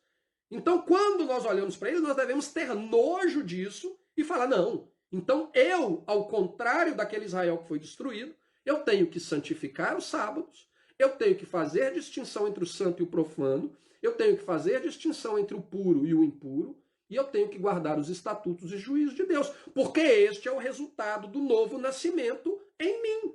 Tem que ser. Se não é, então eu não nasci de novo. Ou eu nasci de novo, mas eu permito que a minha carne, ou eu permito que o sistema em que eu estou envolvido nele, me segue ao ponto de me conduzir a continuar agindo nos mesmos pecados dos nossos pais, das gerações passadas do povo de Israel. E a consequência final não será diferente. Não será diferente. Hebreus 4 está aí para não me deixar mentir. O resultado disso, como dito também lá no estudo sobre as duas casas, uma vez que o Senhor traz Israel dos 4 cantos da terra, lava-os com a água da palavra, coloca neles o seu espírito, os leva a se arrependerem dos seus pecados, a terem nojo do que Israel viveu no passado e os conduz a viver uma vida em obediência aos seus estatutos e juízos. O resultado disso é que Israel será unificado como uma só nação. Finalmente, aquele reino que foi destruído porque o povo de Israel rejeitou o reinado de Deus e preferiu ser governado por homens, esse reino será reestabelecido. E isso está em Ezequiel capítulo 37, versículo 22 a 28, diz o seguinte: E deles farei uma nação na terra, nos montes de Israel, e um rei será rei de todos eles. E nunca mais serão duas nações. Nunca mais para o futuro se dividirão em dois reinos. E nunca mais se contaminarão com seus ídolos, nem com as suas abominações, nem com as suas transgressões. E os livrarei de todas as suas habitações em que pecaram, e os purificarei. Assim eles serão o meu povo, e eu serei o seu Deus. E meu servo Davi será rei sobre eles. E todos eles terão um só pastor, e andarão nos meus juízos, e guardarão os meus estatutos, e os observarão. E habitarão na terra que dei ao meu servo Jacó, em que habitaram vossos pais, e habitarão nela, eles e seus filhos, e os filhos dos seus filhos, para sempre. E Davi, meu servo, será seu príncipe eternamente. E farei com eles uma aliança de paz, e será uma aliança perpétua. E os estabelecerei e os multiplicarei, e porei o meu santuário no meio deles para sempre. E o meu tabernáculo estará com eles, e eu serei o seu Deus, e eles serão o meu povo. E os gentios saberão que eu sou Jeová, que santifico a Israel, quando estiver o meu santuário no meio deles para sempre. Novamente, uma promessa que vai se cumprir no reino milenar e a continuidade do reino milenar, que será o reino eterno. Isso aqui vai se cumprir na vida da igreja. Por quê? Porque a igreja é o cumprimento dessa profecia. Das duas casas se unindo, a casa de Israel, que havia perdido a sua identidade, que havia sido espalhada entre os quatro cantos da terra, e que você não conseguiria mais distinguir ela, se ela é gentio ou se ela é um descendente, e a casa de Judá, que apesar de ter continuado com a sua identidade, o coração dela estava longe de Deus. Quem é a casa de Judá? É o povo judeu. Quem é a casa de Israel? Está espalhado entre os gentios. Não se sabe mais quem é a casa de Israel, mas Deus sabe. E ele vai trazê-los de volta, ele vai unir esses dois povos, e ao unir esses dois povos, eles terão um só pastor, e eles serão um só rebanho. Quem que veio cumprir isso? Quem que veio estabelecer um só rebanho? Quem que é o um só pastor? Quem é o descendente de Davi que reinará sobre nós eternamente? A palavra está aqui. Só que ele vai reinar sobre uma nação que, segundo o próprio texto aqui, diz que jamais se contaminarão de novo com seus ídolos, jamais viverão nas suas abominações e nas suas transgressões. E eles serão purificados dos seus pecados. Então, se a mensagem do um só pastor, que está sendo passada para nós, que está sendo passada para vocês, é uma mensagem que permite você viver um estilo de vida que, aos olhos de Deus, foram as mesmas abominações que levaram Israel a ser destruído no passado, existe alguma coisa de errada com a mensagem que está sendo levada para você. Olha, não se preocupe. Jesus, ele morreu para te permitir comer a carne de porco. Jesus, ele morreu para que você não tenha que guardar dia nenhum, preocupar com dia nenhum. Você não tem que preocupar com essas coisas mais, não. Jesus morreu para que você não tenha problema com coisas imundas. Você pode ter relação com a sua esposa durante o período de separação dela. Deus não está preocupado com essas coisas. Deus não está preocupado com essas coisas. Se o pastor, o um só pastor, da linhagem de Davi, que o seu pastor, o seu padre, ou qualquer líder espiritual que você tenha sobre você, está anunciando, ele te ensina esse tipo de coisa, ele não condiz com o pastor de Ezequiel, capítulo 36 e capítulo 37. Então, para mim, ele não é um verdadeiro pastor. Ele não é o cumprimento das profecias. Tudo isso que vai acontecer só é possível por causa da misericórdia de Deus. Não é pelo merecimento de ninguém, não é pela habilidade de ninguém de guardar absolutamente todos os mandamentos de Deus com perfeição. É um ato, um agir da misericórdia de Deus em manifestar a sua graça e agir em favor do homem perdido. Esse é o agir de Deus. Ao ter quebrado a aliança de Deus, enquanto Moisés ainda estava no monte conversando com Deus, Israel, ele não quebrou a aliança porque ele viveu muito tempo pecando e se envolveu com coisas erradas. Israel quebrou a aliança no dia que ele construiu o bezerro de ouro e começou a festejar para o bezerro de ouro como se eles estivessem adorando a Jeová. Sendo que o Senhor já havia falado para eles, quando ele deu os 10 mandamentos, né, que foi o testemunho, e ele falou em voz audível para toda a congregação, ele já tinha falado para eles não construírem imagem de escultura para tentar representá-lo ou para adorar de qualquer maneira. Então, quando Israel fez aquele bezerro de ouro, e Moisés desce do monte, vê aquilo e quebra as tábuas do testemunho, ali Israel já tinha quebrado a aliança. O resto foi consequência de uma aliança que já estava quebrada. E como culpado da aliança de sangue, Israel deveria ser completamente aniquilado e destruído. Ele deveria ser destruído. Porém, a promessa de Deus a Abraão não permitiu que Deus agisse dessa maneira, e pela sua misericórdia, pela sua graça, ele deu a possibilidade que todo esse problema fosse contornado através da solução que nos é narrada nas páginas do Novo Testamento. O Senhor, apesar disso tudo, ele teve compaixão do povo e resolveu restaurar a aliança que havia sido quebrada. Nós vamos ver na semana que vem, inclusive, que o termo nova aliança não é o termo mais apropriado, porque a palavra hebraica que é utilizada ali, o significado dela é a aliança restaurada. Essa ideia de nova aliança, como se fosse algo que saiu do zero, né, é para poder corroborar com aquela falsa doutrina católica romana da teologia da substituição, ou da doutrina da substituição, que diz que Deus abandonou Israel, esqueceu Israel, as promessas de Israel acabaram, e agora ele criou um novo povo. E aí ele precisa de uma nova aliança. Começou do zero. Aquilo que foi anterior, joga no lixo, não vale nada. Tudo isso que eu li aqui é besteira. Nunca vai acontecer, é mentira. Né? Basicamente é isso a conclusão que a gente chega no final, quando a gente vê essa ideia dessa doutrina da substituição. Então essa ideia da nova aliança como sendo algo que saiu do zero é para tentar justificar esse conceito. Porém, quando nós analisamos dentro do hebraico, o sentido da promessa da nova aliança é a restauração da aliança. Não é uma aliança que foi feita do zero. É uma aliança que existia e que foi renovada, que foi restaurada, que voltou a ter validade. E a gente sabe que ela voltou a ter validade por causa do sacrifício do Messias. A gente vai ver isso na semana que vem. Mas o Senhor, ele dá então essa possibilidade, ele cria esse plano de restauração da aliança para finalmente cumprir a promessa contida no evangelho que ele anunciou a Abraão.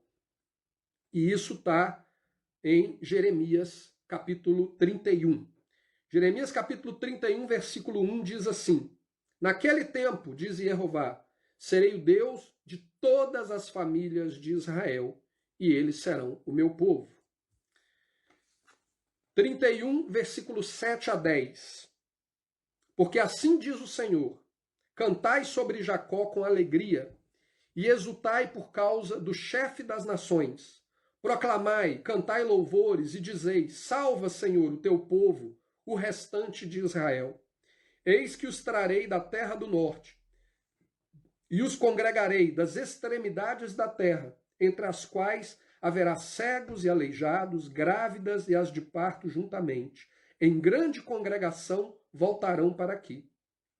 Virão com choro, e com súplicas os levarei. Guiá-los-eis aos ribeiros de águas, por caminho direito, no qual não tropeçarão, porque sou um pai para Israel, e Efraim é o meu primogênito. Ouvi a palavra do Senhor, ó nações, e anunciai-as nas ilhas longínquas, e dizei: aquele que espalhou Israel o congregará e o guardará como pastor ao seu rebanho. Jeremias 31, 27 e 28. Eis que vem dias, diz o Senhor, em que semearei a casa de Israel e a casa de Judá com a semente de homens e com a semente de animais. E será que, como velei sobre eles para arrancar e para derrubar e para transtornar e para destruir e para afligir, assim velarei sobre eles para edificar e para plantar, diz o Senhor. E quando isso vai acontecer? Jeremias 31 a 37. Eis que dias vêm, diz o Senhor, em que farei uma aliança nova com a casa de Israel e com a casa de Judá, não conforme a aliança que fiz com seus pais, no dia em que os tomei pela mão para os tirar da terra do Egito, porque eles invalidaram a minha aliança, apesar de eu os haver desposado, diz o Senhor. Então, apesar de eu ter me casado com eles, eles invalidaram a minha aliança. E porque eles invalidaram a minha aliança, eu me divorciei deles. Mas eu estou me comprometendo a fazer uma nova aliança com eles. É o mesmo grupo, são as mesmas pessoas, é o mesmo Deus, seguindo a mesma promessa do mesmo evangelho que foi pregado a Abraão e à congregação de Israel no deserto. Mas essa é a aliança que farei com a casa de Israel depois daqueles dias, diz o Senhor. Porei a minha lei no seu interior, a mesma lei, não é uma nova lei, não é uma outra lei, não é um outro povo. Porei a minha lei no seu interior, e a escreverei no seu coração, e eu serei o seu Deus, e eles serão o meu povo. E não ensinará mais cada um ao próximo, nem cada um ao seu irmão, dizendo: conhecei ao Senhor, porque todos me conhecerão, desde o menor até o maior deles, diz o Senhor. Porque lhes perdoarei a sua maldade, e nunca mais me lembrarei dos seus pecados. Assim diz o Senhor, que dá o sol para a luz do dia, e as ordenanças da lua e das estrelas para a luz da noite, que agita o mar, bramando as suas ondas. O Senhor dos exércitos é o seu nome. Se falharem estas ordenanças diante de mim, diz o Senhor, deixará também a descendência de Israel de ser uma nação diante de mim para sempre. Assim disse o Senhor, se puderem ser medidos os céus lá em cima e sondados os fundamentos da terra cá embaixo, também eu rejeitarei toda a descendência de Israel por tudo quanto fizeram, diz o Senhor. Então, o que a promessa da nova aliança aqui nos diz? É que essa aliança ela vai se cumprir em Israel. E quem que cumpre essa promessa? Yeshua, Jesus, o Messias, o Cristo. Quando ele vem com o propósito de estabelecer a nova aliança. A nova aliança para quem? Para a casa de Israel. Por quê? Porque eles se desviaram das promessas e do objetivo para o qual eles foram escolhidos. Com qual objetivo? Com o objetivo de colocar a lei de Deus no coração deles, para que eles tenham nojo dos pecados que Israel cometeu no passado e para que eles andem de maneira justa, reta, em fidelidade diante do Senhor, guardando seus estatutos e juízos. E então Israel será uma nação e um reino perante Deus para todo sempre. Esse é o objetivo da nova aliança. Não existe outra nova aliança. Não existe uma nova aliança que veio criar para você a imagem de um semideus, ou sei lá o quê, que veio te dar um passe livre para continuar praticando as abominações que Israel cometeu, sem que você seja culpado por isso. Basta você acreditar nele. Isso é uma mentira. A nova aliança que Jesus veio estabelecer foi para cumprir isso tudo que a gente leu aqui até agora. Essa é a história do Velho Testamento, de forma resumida. Tudo isso que eu compartilhei para vocês aqui hoje é basicamente a história de todo o Velho Testamento.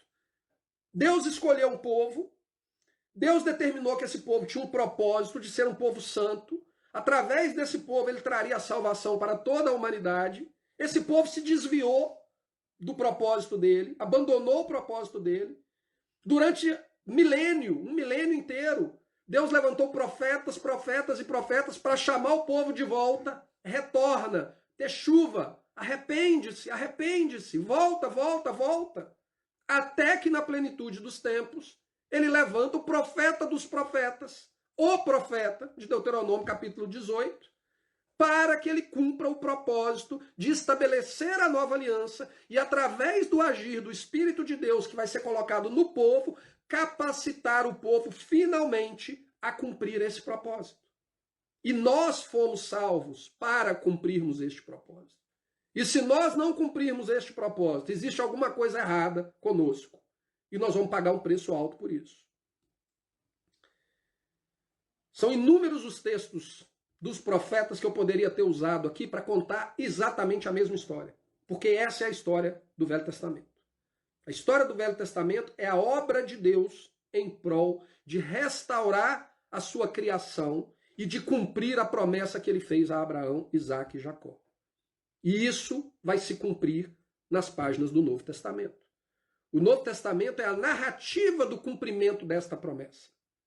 Não é uma outra coisa que saiu do nada e que começou ali 400 anos depois. 400 anos de silêncio, aí vem Deus e eu me arrependi do que aconteceu, deu tudo errado, vamos começar de novo. Eu vou mandar meu filho para morrer. Não, o filho dele foi enviado para cumprir estas promessas, para fazer com que isso se torne uma realidade.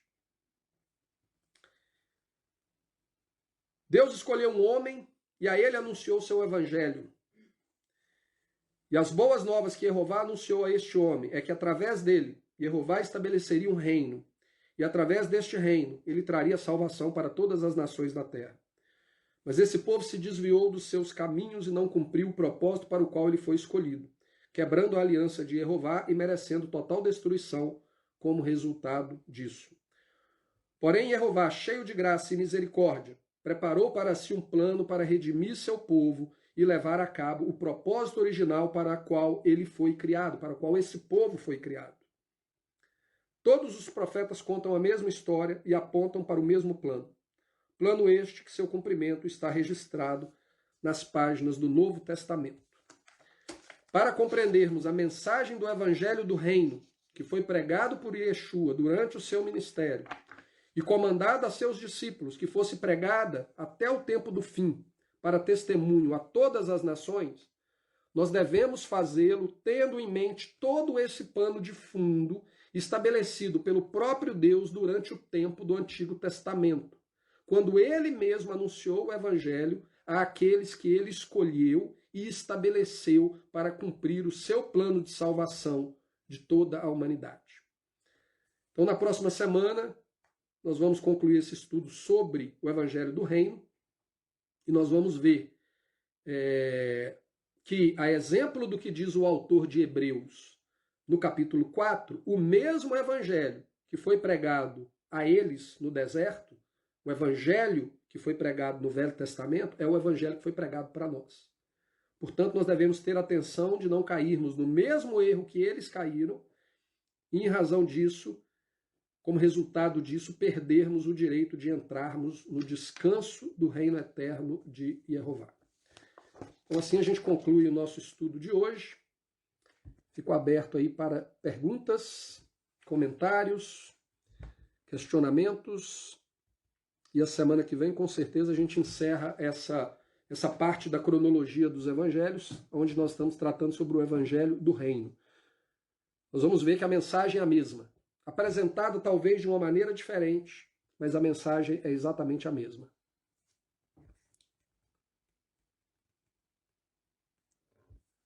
Então vou dar um tempinho aí, se vocês quiserem fazer algum comentário, fazer algum questionamento, fiquem à vontade.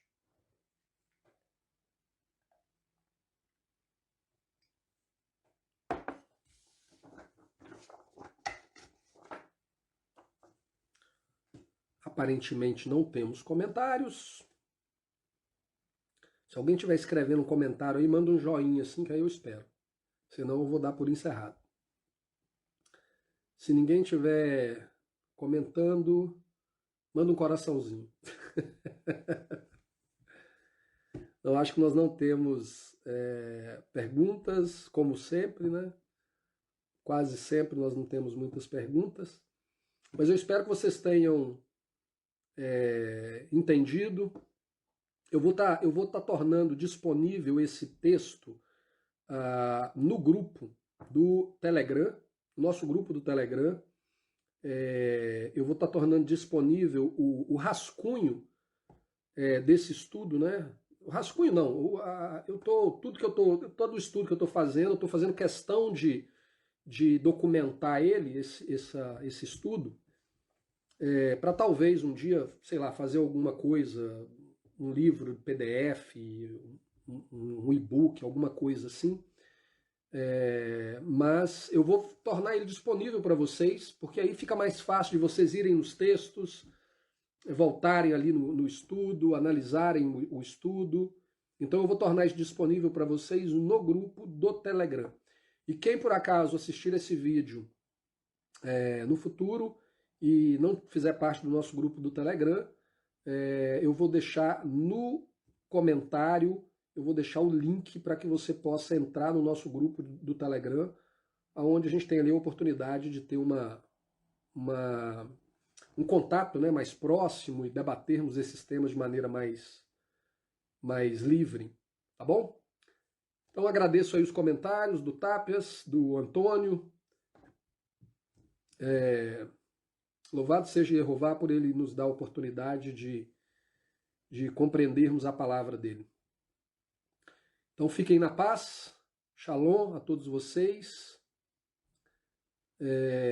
A Fátima falou aí que não estava ocupada e perdeu a boa parte do estudo, mas vai ficar aqui pode assistir aqui depois, vai ficar aqui. Eu inclusive esqueci de colocar o outro vídeo da semana passada no YouTube, então eu vou colocar os dois, esse fim de semana eu vou colocar os dois no YouTube também, mas vai estar aí disponível para vocês. E eu já estava até, inclusive a Fátima já tinha me pedido o material, eu estava mandando para ela de maneira individual, para ela estudar, e eu vou estar disponibilizando para todo mundo lá no grupo, porque às vezes outras pessoas também queiram, seja interessante para todo mundo, então eu vou estar disponibilizando para vocês lá esse material, tá bom? Fiquem na paz, tenham uma semana abençoada, que Jeová guarde todos vocês, seus familiares, que Ele derrame as bênçãos dele sobre as suas vidas, as nossas vidas, nos dando discernimento para viver esses momentos difíceis aí que o mundo está passando por ele, mas nos dando a convicção de que nele nós somos mais do que vencedores, né? Nós temos a certeza da salvação e a certeza da vitória, em nome de Yeshua. Então fiquem na paz, shalom, até a próxima semana, se o Senhor nos permitir.